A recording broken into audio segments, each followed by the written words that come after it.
Hi mga mi! Kayo ba ay may mga anak at nahihirapan ba kayo tuwing magkakaroon ng asma ang inyong anak at allergy? So, ito yung magandang solusyon para dyan sa inyong mga anak mga mi. So, i-unbox na natin to. Ayan. Ayan ang aking mini Colmest Vicks. Ayan, recommended ko to kasi alam nyo, nung nagkaroon nito ay sobrang hindi na nahihirapan huminga yung anak ko tuwing nagkakaroon siya ng asma.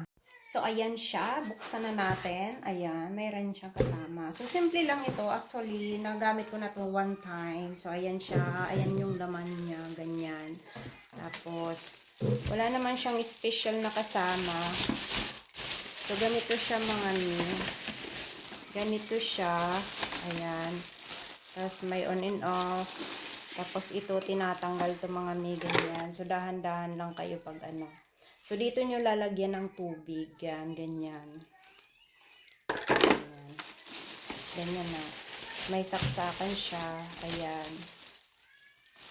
So, ayan. Wait natin, mama.